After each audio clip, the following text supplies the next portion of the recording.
From the beginning, stock cars outran the police to deliver the hooch to our ancestors. So sweet. Are you ready for a trip down victory lane, where Richard Petty's winnings were insane and Dale Earnhardt put everyone to shame? Canadian Junior Handley is in the Hall of Fame. From the home of Canada's crown jewel, Ucasa Motor Speedway, live from Haldimand County, it's time for the Driver in Deep podcast. Are you ready? Welcome, everyone. WingnutSports.com is proud to present the Driver in Deep podcast with your hosts, Alex and Mark. Today, we're going to talk about how one would go about getting into racing. I'm looking forward to learning about this, and I'm sure Alex is the man with the answers. Before we get to that, though, we have a couple of things to talk about. Hi, Mark. How are you doing today? Fantastic. Awesome. So we have something special to announce today.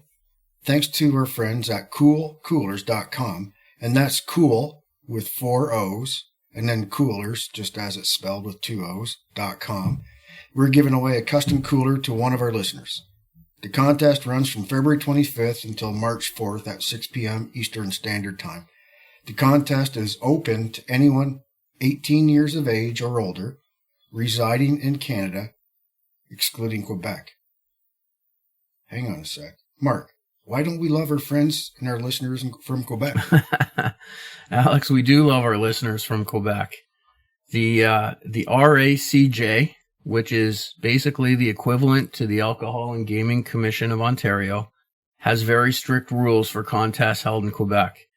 It's all supposed to be designed to protect the people of Quebec from false contests and things like that. But in this case, it's protecting them from a chance to win a Wingnut Sports Cool Cooler. So you tell me who's protected here. Yeah, I don't know. As you know, I have a lot of mon amis in Quebec, so this kind of pisses me off, to be honest. But me too. That's what we have to do. We'll have to do something. We'll have to maybe get our friends in Quebec to do a Quebec contest on separate or something. I don't know. That's not fair. Yeah, I agree. Anyways, so everybody else, here's what you can do to enter the contest. First, go to Facebook and follow our Wingnut Sports page. And then you're going to like and share that post, win a Wingnut Sports Cool Cooler contest between February 25th and March 4th at 6 p.m. Secondly, follow Wingnut Sports on Instagram, like our contest post, and tag some friends. You need to tag minimum 2 friends. The more the merrier. It'll increase your chances. And if you already follow us, just share the contest posts on either or both of those platforms, and you could win this custom cooler. Absolutely. And listen, be sure to check out coolcoolers.com, and that's cool with 4 O's, coolers with 2 O's. Check them out. They got a lot of cool products on there. Nothing better than the Driver in Deep podcast cooler, obviously, but they've got some pretty cool stuff on there. Yeah, absolutely. And before we talk about racing today, I feel like I have to talk about my old pal, Mike Beckman, once again. First, you might remember, I gave Mike some credit as an athlete in episode 5. I even mentioned that he was a 5-time finalist at the Newton's Cornhole Championship. When you say an athlete and you attach that person to cornhole, for our listeners, it kind of sums up your athletic ability. This is just one particular sport, Alex. We can get into others down the road if you want. Sailing, tennis, disc golf, whatever you like. All the high, the high performance sports. Yeah, don't forget pickleball. Oh yeah, pickleball. Yeah. Anyway, apparently that wasn't good enough for Mike. He sent me a follow-up text that said, "Hey Mark, maybe you should tell people that I was so good at cornhole with my partner Doug Olson that we were banned from being partners." Well, there you go, Mike. I said it. You asked me to, and I did it. But I also fact-checked that statement. And there's nobody that can verify your claim here, Mike.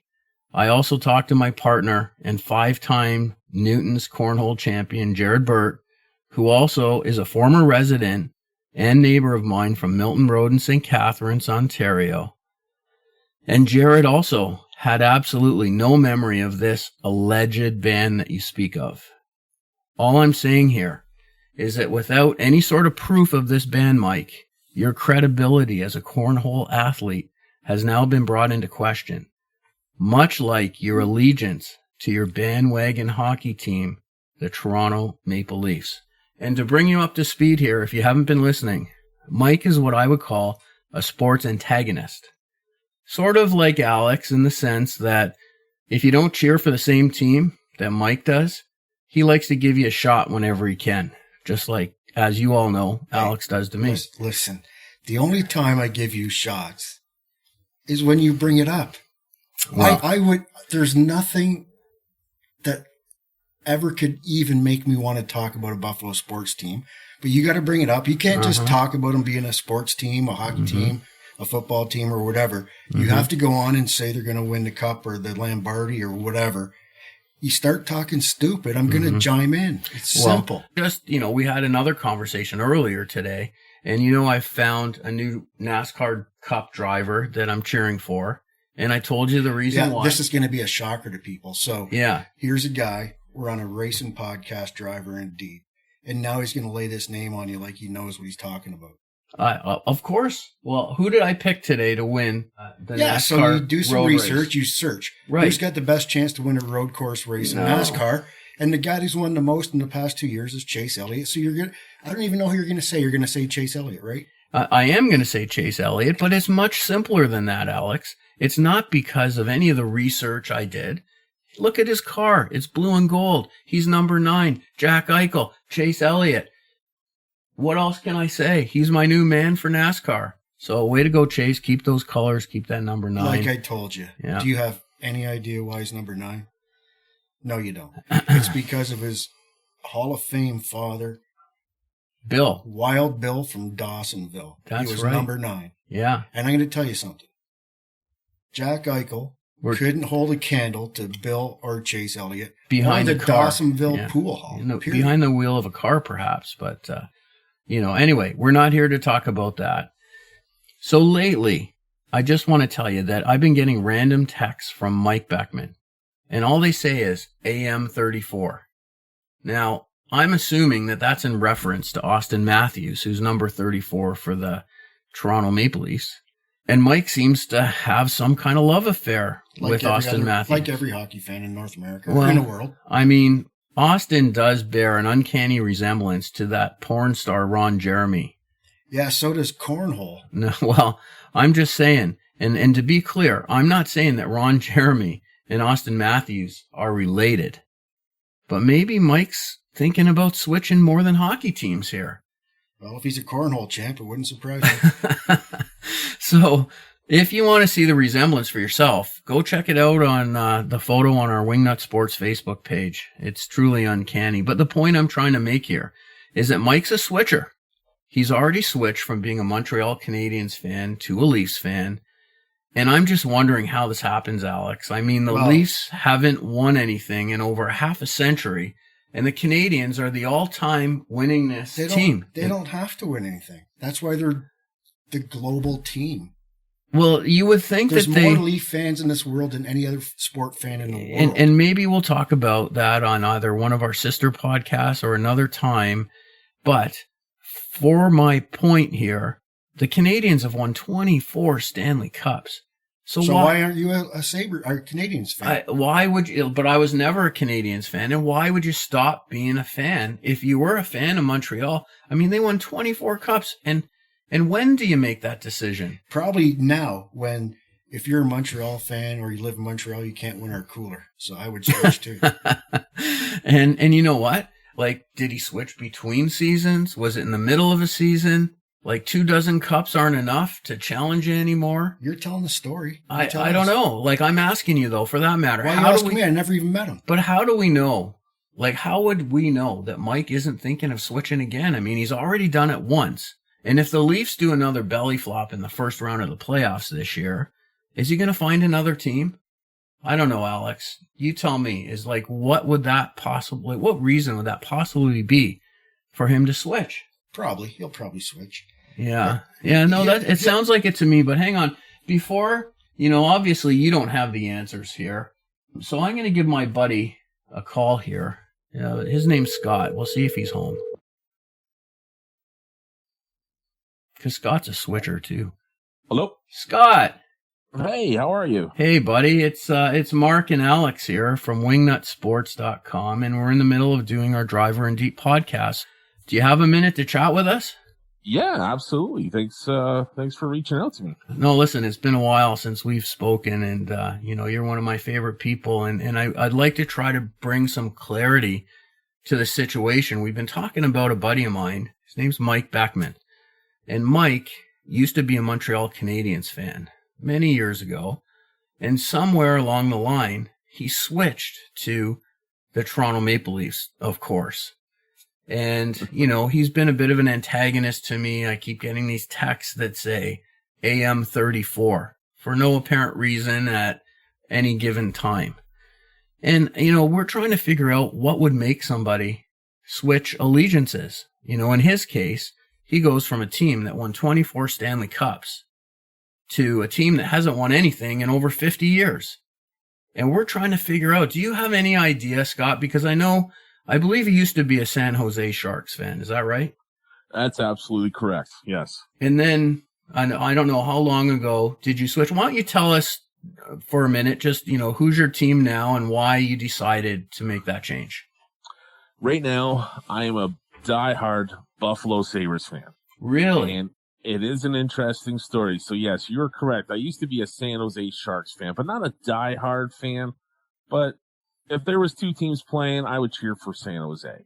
Mm-hmm. I've always been a big fan of hockey. Always just loved watching the games, but I never really connected with the team that much.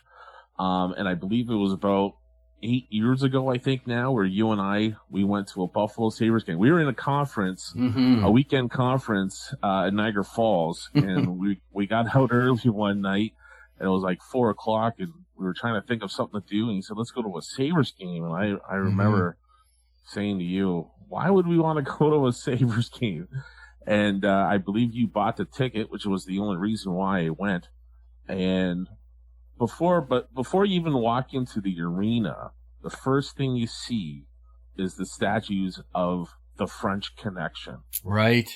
Martin, Perrault, and Robert. René Robert, yeah. And so there's a little bit of history there. That night, I switched, and it was like a connection. It was like they had their own little community in there, a family, and it was just an amazing atmosphere. I fell in love with it right away, and sure enough, the following year, I became a season ticket holder, and still season ticket holder still today. Well, obviously you're not going to games right now, but I have not looked back, and I just love going to the games because of the people, the atmosphere, and it's just phenomenal. And otherwise, in order to see San Jose, you would have had to wait for them to be on a road game and see them either in Buffalo or Toronto or somewhere else, and that's really not something that happens very often. That's correct. Now the West Coast teams only come to the East, and there was just not many opportunities to see that team. Not to say if you were in San Jose, you wouldn't have that special connection as well. Fairly close to Buffalo. I'm in the Niagara region, so it's a short drive, and like I said, it's just like a family there. Every time the Sabres score, whether if you know the people around you or not, everybody's high-fiving each other, and it's just a great experience overall. Sounds like it's kind of like what playing I fell in bowling. love with is the experience. Scott, we've never met, but sounds like it's kind of like going to the bowling alley. Which is why I don't go to the bowling alley. You throw a ball down the lane and knock some shit over, and everybody wants to high five you like a bunch of little schoolgirls. I don't get it. But that kind of explains, I guess, why you're a Buffalo Sabres fan, because I guess obviously you're not really much of a hockey fan. If you're just looking for a place, and so you pick Buffalo Sabres, you're from Canada, and you go to Buffalo and you high five with a bunch of Canadians that can't afford a Maple Leaf ticket. So they go to Buffalo, it's like the poor stepchild, and that's kind of where you find your home. And you're absolutely right on that. Thank you. And we had to go, Scott. Thanks for calling me. It was Mark that got me going there. So I don't know at this point if I say I like to thank Mark for that or blame Mark for that. Yeah, no, great. Well, irregardless, it sounds like you're a converted fan and you have no plans on changing your allegiance at any point now or in the future. Would I be right in saying that? You are 100% correct. No chance of me changing. I am a diehard Sabres fan now, and that's my team. Well, listen, I think that's great. We have that in common. Now, have you told anybody else about the experience that you had going to a Sabres game, and have you had any luck converting anybody else at this point? There's a couple of people, friends that I brought to a game with, and they like exact same thing. As soon as you walk into that arena, before you even walk into that arena, when you see those statues of the French Connection, you make a connection. You make a connection with that team, and you make a connection with that arena. You make a connection with that city. And it's special. Anyways, this is a racing podcast. We got to move on, but we do have to move on, Scott. With the Buffalo Sabres winning history, I get it. Every time I go to Buffalo too, all I can think about is the Stanley Cups they've won. And oh yeah, no, they've won nothing. Okay, listen, Mark, you wrap her up. I mean, he's your people, obviously. Yeah, listen, Scott, thanks for giving us your perspective on that. We definitely appreciate it. You know, it makes total sense why you've become such a huge Sabres fan. And just so everybody knows, I really didn't have anything to do with it other than bring you to the game. I wasn't trying to convert you or anything like that. But I'm glad that you had a great experience, and let's hope that others that go over there can also have that same experience. And you and I, we have to get over there for a Mad Elf beer and maybe go to Chef's for dinner and a hockey game at some point as soon as we can. And a beef on a whack is another thing about Buffalo that's very special. That's in right. the wings. That's Buffalo wings. Are you a cornhole fan? Separate topic. That's a separate conversation, yeah. Yeah. Don't answer that question. All right. Okay. Well, listen, Scott, it's great talking to you, buddy. We'll catch up soon. For sure. Thank you so much. All right. Thanks, take Scott. care. Have a good night. Thank you. Bye for now. Bit off topic there. I mean, we all love hockey, but this is a racing podcast. So, but now you brought this up about switchers. So, a friend of mine, he's an announcer, and he helps run day-to-day operations at Flamborough Speedway. Gary Calling. Gary's nephew, Scotty Simmons, who's a friend of mine, he'd moved down south and he got a job in NASCAR. He was tire specialist at Furniture Row when Martin Truex was there, and then that shop closed up and he moved over to Gibbs Racing, and now he's a tire specialist with Denny Hamlin on the 11 car. And so Gary, you know, I thought he was a race fan and he's a switcher too, I guess, because it doesn't matter what team his nephew works on. Mm-hmm. He buys all their shit, and now he's a Hamlin fan. 2 years ago, he's a Martin Truex fan. Mm-hmm. So, I mean, if Scotty Simmons did tires for the Buffalo Sabres, God help him, he'd probably be a Buffalo Sabres fan. So, same sort of thing, which I'd never understand it. I think we've talked about this. Mm-hmm. So, if I'm a Denny Hamlin fan or a Martin Truex fan, and my nephew, uncle, mother, father, sister, brother go to another team, sure, I'm going to still cheer for my relative or whatever, but if you're a fan of somebody, you're a fan of somebody. Mm-hmm. If you're a switcher, you're a fan of nothing. You're just a follower. Sorry, Gary. Yeah, and I guess the same goes to Mike as well. So, you know, I think you really labeled it quite correctly there, Alex. Austin Matthews, I love as a player. And you do too, even though you don't want to admit it. But if he went and played for Buffalo, I'd still be a Matthews fan. But I don't see that happening unless every other team in the league went bankrupt and he had nowhere else to go. But having said that, if Matthews left, I'd still be a Leafs fan. Yeah, of course. And, you know, and that's really the same thing I hear from all Leafs fans, no matter what, win or lose, except it's mostly losing. Anyway, we have one other person to chime in here on this topic. We're calling Big D right now from Big D's Garage. Hey. Hey, is this Big D from Big D's Garage? From Big D's Garage, live. Live in Big D's Garage. Hey, Darren, it's Mark, and Alex is here with me right now. How you doing, bud? Good. Hi, Alex. Hey, Darren. If we're going to talk about switchers, I know what you switch, and I don't think we can have that on this show. Oh, well, I'll keep it don't Mark don't let him intimidate you, Mark Darren. blindsided me with this call. When we're talking about switchers, I thought it was all sports related. Yeah. Yeah, so did I. That's why I said, why are you calling me? Well, listen, I'm trying to figure something. Sounds like Alex and I are on the same page, Mark. Where are you going? I'm just trying to figure something out here, Darren. And, I've been talking about my buddy Mike, who used to be a Montreal Canadiens fan, diehard Canadiens fan. And then all of a sudden he switched to become a Leaf fan. And, that's fine and all. But I guess what I'm trying to figure out is, first of all, why somebody would switch. Like, would it happen in the middle of a season? What reason would you have to switch? I mean, Montreal Canadiens have won 24 Stanley Cups. Toronto hasn't won nothing in the last over 50 years now. So, do you have any thoughts on that? They won one back in 67 or something, right? Right. So that was like over a half a century ago. And Montreal's won how many? 24 Stanley Cups. Hey, Darren, That's just a question. Do you know how many cups the Buffalo Sabres have won? No, I don't, Alex. No, I'll answer. I'll get that for you. Sabres haven't been in the league since 1970, Darren. I'm going to look it up here, Darren. Oh, sir. I could Google it, probably. No, I got it on Google right now. Buffalo Sabres. How many cups did Buffalo Sabres win? 0. Yeah, 0. Yeah, okay, 0. no, carry on, Mark. So, it's your show. So, yeah. Darren, what I'm asking you for is if you can please just tell me if you have a thought of why somebody would switch like that. Anything come to mind? Well, the guy switched from the Canadiens to the Leafs. Yeah, you said. Mm-hmm. How long Canadian fan? Long time. Like I don't know exactly how many years, but diehard fan. So. And then all of a sudden, and they've been winners.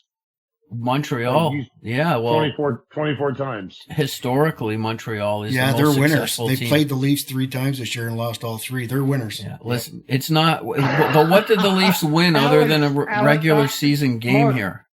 Mark, stop. Alex, who's your team? Hockey. But my favorite, I guess, would be the Leafs. But I'm not a kook like Mark, where I don't have Buffalo Sabres underwear and shit. He's got to try to justify it. And what's wrong with my Sabres underwear? But if you were, how do you even know? If you were rooting, you're rooting for the Leafs. So, I was just going to say in answer to your question, I don't know why Buddy switched. You said longtime Montreal fan. Yes.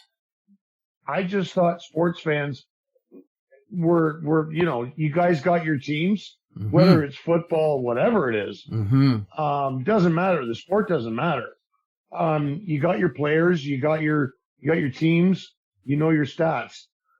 I'm not one of them, but as far as a dedication, why would you suddenly trip?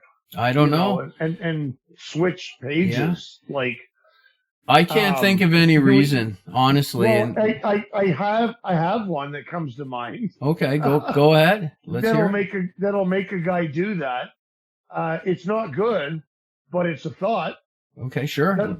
Does he have a new girlfriend that likes the Toronto Maple Leafs? Possibly. We talked about that earlier. Well, Mike is married, for a very long time. I don't think that's what Darren asked. But we're not quite sure about his allegiances and if he's switching around or not. Yeah. I mean, my mom has been watching the Toronto Maple Leafs. Mm-hmm. Since she probably seen the game where they were the Stanley Cup champions. It was 67, right? Geez, she's got to be pretty old. She must be, because Darren was 30 when they won. Every year. Yeah. even when they lose, because it's very exciting when they win. So I think as a fan, you pick a team and you stick with it. You stand by them. You do. And listen, Darren, I appreciate that opinion, and that's kind of what my thought was. So, why your jumper's jumping? Yeah. Who knows? I don't know. I don't know either. But listen, I do appreciate you coming to talk to us for a few minutes about this. There you go. And unfortunately, I guess we're not going to come to any answers here. But thanks for chatting with us. And just so everybody knows, Darren is also a founding member of Three Fog. Thanks for Thanks for the shout out. Yeah, maybe one day we'll There do a you little go. more. All right, buddy. All right. Listen, talk to you All right, later. guys. Talk to you soon. See you, D. Later. Bye.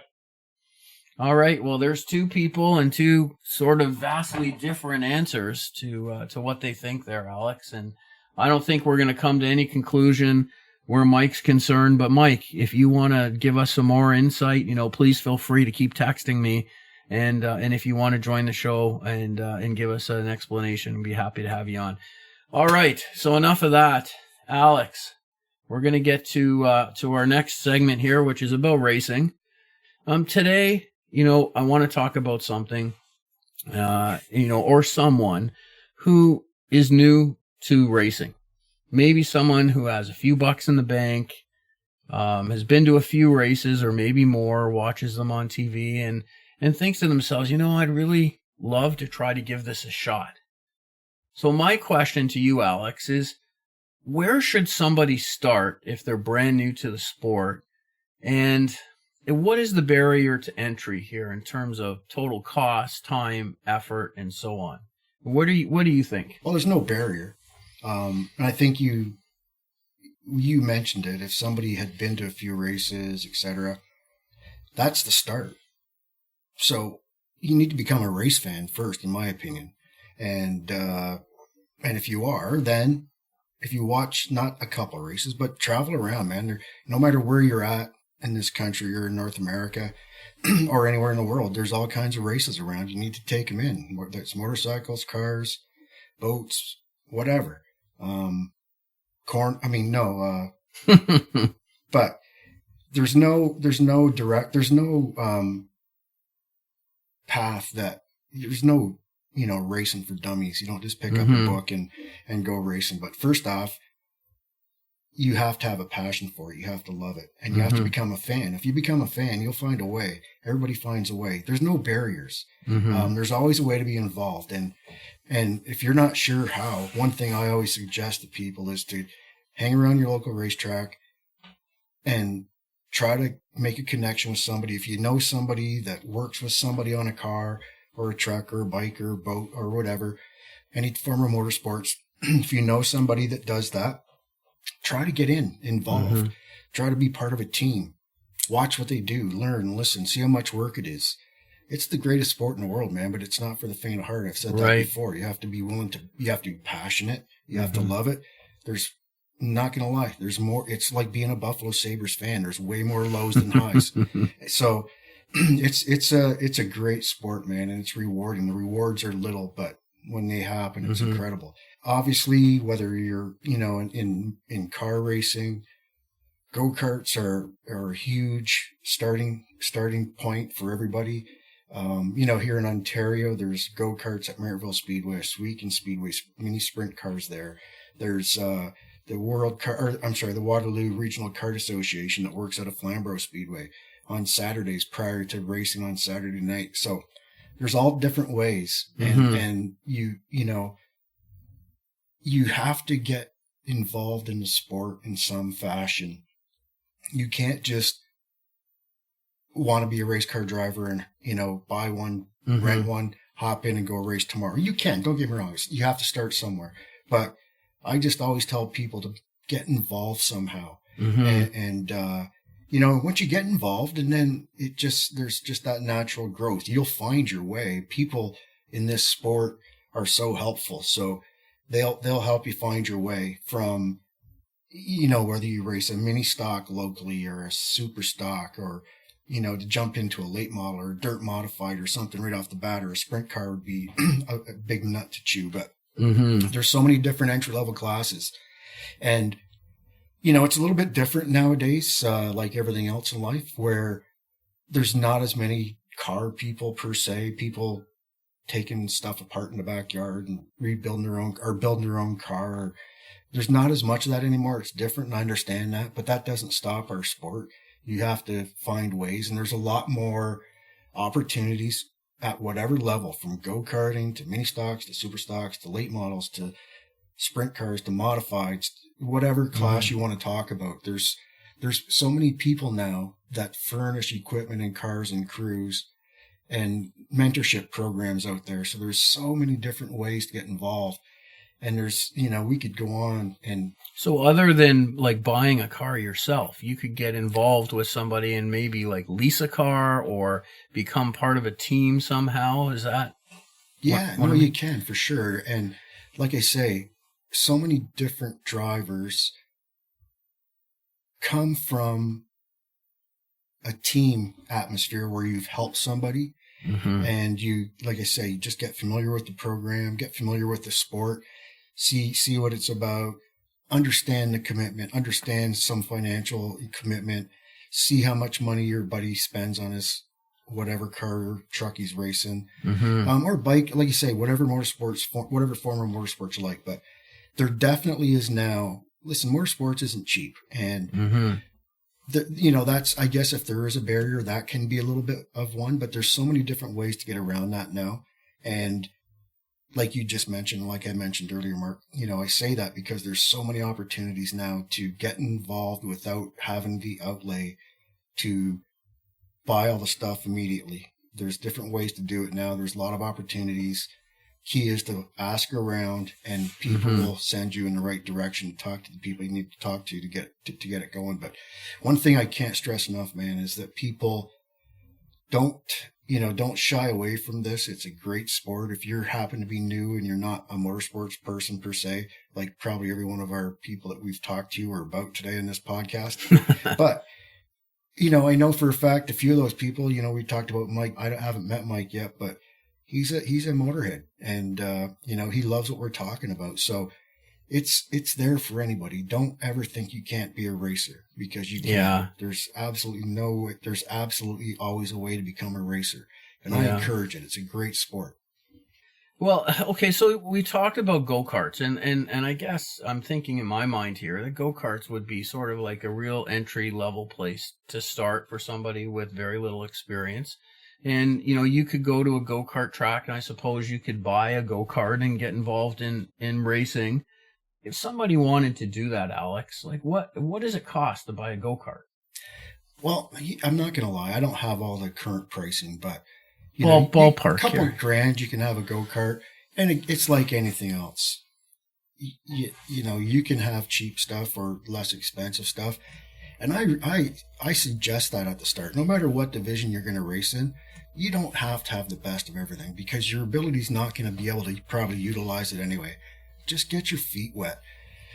Get an entry-level cart or whatever. Even in go-karting, you don't even have to buy. There's go-karting leagues now where you can go sign up, show up every Wednesday night or whatever, and race in a league.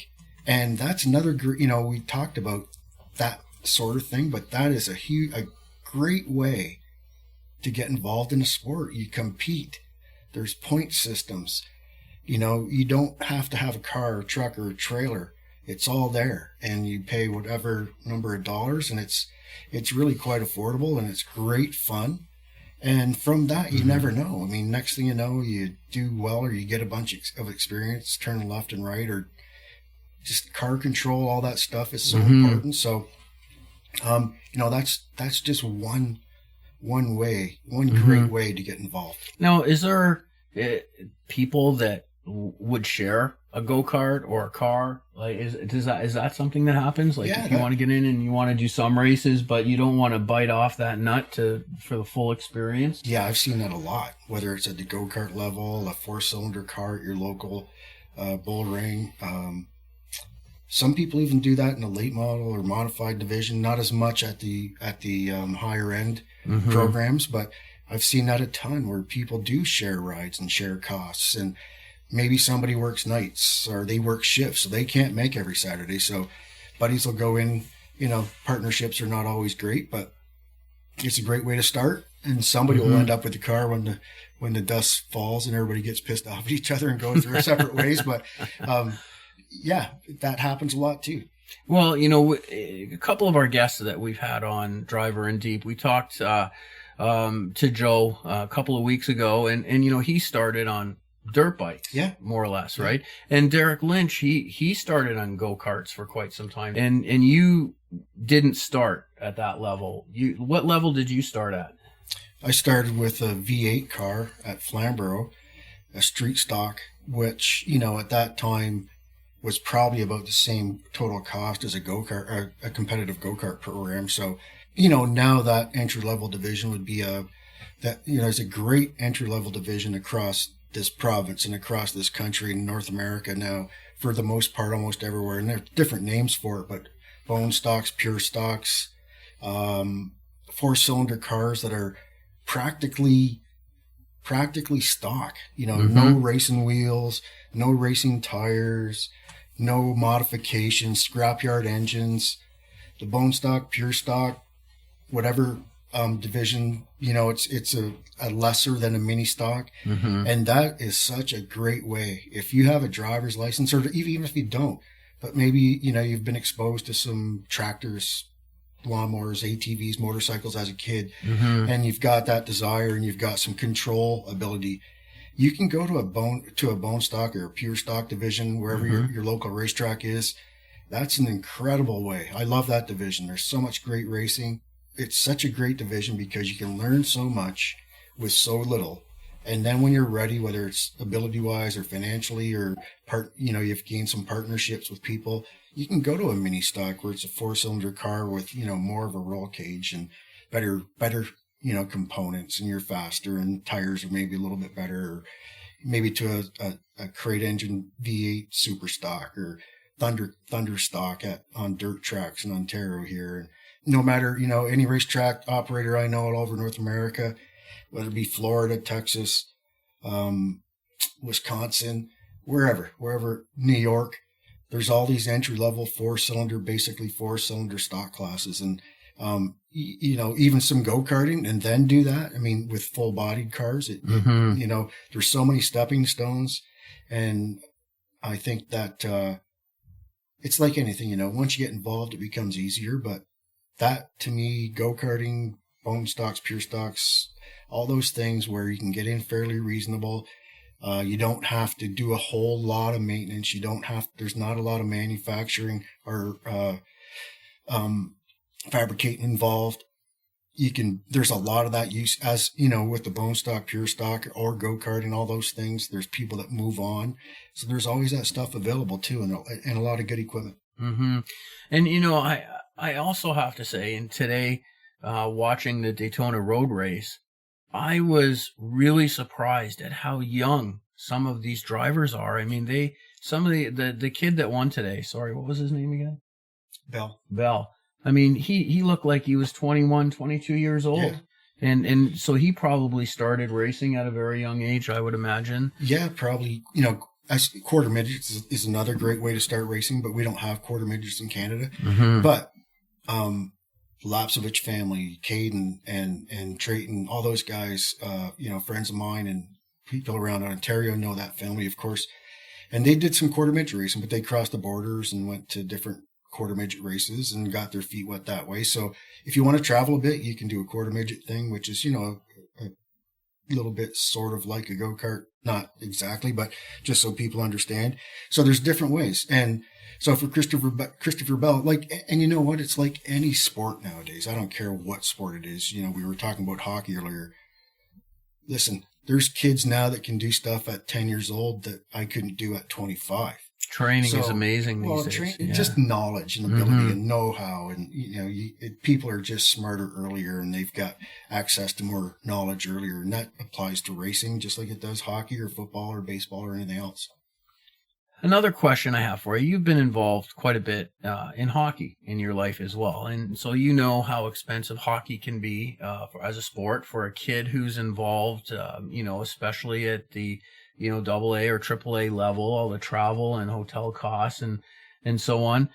How would motorsports compare if you were to, say, start at the go-kart level or something, I guess, comparable? In terms of, you know, you want to get out there, you want to do this and race for the full summer, are the costs going to be comparable to, say, like a hockey program like I spoke of? It's hard to compare them, but yeah, I mean, there's some similarities in cost, I guess. The only difference is, and as you know, I love hockey. It's one of my biggest passions. But one thing that I love about motorsports is this. If you have a son or daughter that's playing a high-level sport, and it costs you tens of thousands of bucks, You can go and watch, great, but can you participate? No. And that's why motorsports is so cool. You can buy a go-kart, or you can buy a pure stock or a bone stock or a mini stock or a super stock or a thunder car. You can buy those or rent even or lease or, however you do that. We've talked about those different options. Mm-hmm. But you can do this. This is what's cool about motorsports, man. It's such a family-oriented atmosphere. So if my son raced a pure stock, now I can take my daughter. She can be part of the team. My wife. Heck, even you. Even you could come and help. Now, and listen, all kidding aside, that's the cool part is that there's a job for everybody, whether it's cleaning the windshield, airing up the tires, checking nut and bolts. Mm-hmm. So your whole family can be involved, not just sitting on the sidelines watching. You can do that too if you want, but there's so many families involved in motorsports, and that's what's cool about it. So bang for your buck, in my opinion, individual sports, it costs a lot of money and it's awesome. And again, I spent it, like you say, spent a ton of time in that, and I'll continue to. I'm not knocking it, but I'm a motorsports guy first. You can involve your whole family for the same amount of money. It doesn't cost any more to have your family involved. Or a family has a team and they have Johnny down the street driving for them, but the whole family can still be involved in the sport. And that's why when people go, finally find their way to a racetrack, whatever it is, motorcycles, cars, boats, bikes, whatever it is, and they see the atmosphere and they see teams and families that are involved, and it's really cool. Yeah, and I'm sure there's even scooter races if you want, right? Yeah, I guess. You've never seen one before? I can't say I have. But hey, they could be out there, but there's some things like a switcher you just don't even want to see. No, I hear what you're saying. Hang on a sec. Kevin. Oh yeah, Kevin. Drink for Kevin here. Oh, this is a Coors Light, Kevin, by the way. Speaking of Kevin, he usually, and like yourself, it's usually a fruity type drink, but Well, hey, sometimes a Coors Light is just what you need. But we'll have to get some people on and talk to some of our upcoming guests, and that's a great question: is how they got involved. And for people that are listening, that are looking for ways to get involved, because we always talk about the present. We have guests on here that they've had a storied career, they're on their way to a storied career, but we never talk about how they got started. And both of those sides of the coin are awesome. But I do believe, and this is something you've been pushing me for, is that we need to remember, like anything in life, you have to remember where you got started. And if we can pass some of those experiences on to people, that if we end up with 10,000 listeners and we end up with one person becoming a new racer, we've done a lot. So that'd be awesome. So hopefully we can help with that. And listen, we've told our email addresses before. Anybody has any questions, no questions are stupid. And if I can't help, I'll find somebody that can, because there's always an answer out there. And moving forward, some of our guests we have coming up, and we have, there's some guests we have coming up that are geared to the development side of things. So, use that information for our fans, that are wondering how they get involved, and not just be, maybe they'll be mentioned on some podcast someday. Yeah, and maybe we can get some people on the podcast that actually, work firsthand, that can help people out like that. Yeah. Just one last thing here. So let's say that, you find your way into a car, you obviously need to have a racing suit and gloves and boots and a helmet, and I'm sure there's some other things as well. Where would you go to buy? There's a lot of great places, actually, in Ontario alone. Go online, you can just Google it, but we're in Ontario, obviously, so, I'll talk about some people close by here at Fast Lady Racewear in the Stouffville, Uxbridge area. Leaf Racewear in London builds custom suits that they ship all over the world. So there's, Bicknell Racing Products and Grisdale Racing Products as far as helmets and gloves, and Nomex can buy ready-made suits, not custom, at all those places. So that's easy. That part's the easy part. walking in and buying what you need to get started. Yeah. Yeah, and all those names I just mentioned, if you're listening, we still are looking for episode sponsors. But and listen, for all my friends out there that I left out, I just rattled off some names because Mark laid this on me without me knowing. But a lot of great suppliers out there for sure, and I know I missed some. And yeah, well, listen, I think that's a great start to sort of racing 101 here, and hope we get to talk a little bit more about that. And as Alex said, we have some great guests planned coming up for the podcast, and also wingnutsports.com is going to be making an announcement in another week or two. And all I will say about that right now is that we will have probably a sister podcast that will be focused more on general sports. And so stay tuned for more information about that. Yeah, you're right. And we're looking forward to that, of course, to continue to expand on Driver in Deep. But as we said from the start, Wingnut Sports is our podcast network, and as we move along here, we will definitely have some different topics to talk about, different titles and different parts of the sporting world, rather than not to slight motorsports. That's our first and foremost, but definitely touch on some different sports.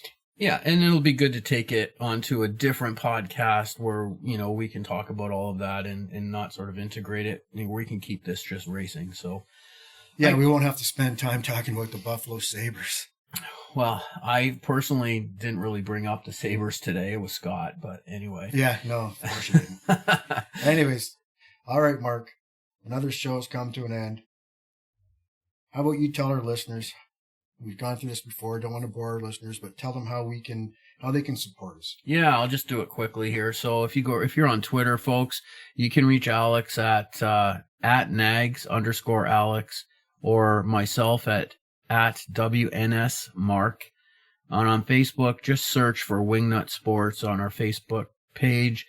You'll see that there, and we're going to be putting all the contest information on there, so make sure you go there and check that out, and we'd appreciate that.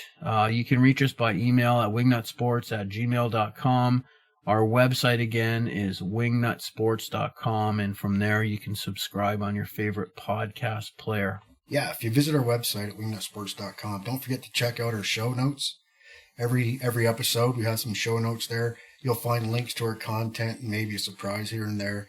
Like we talked about today, a surprise coming up at the drop of this podcast is our Cool with 4 O's and Cool, and then Coolers with 2 O's, .com, coolcoolers.com. Check their website. We've showed some pictures. We'll show some more pictures of the cooler that they did for us.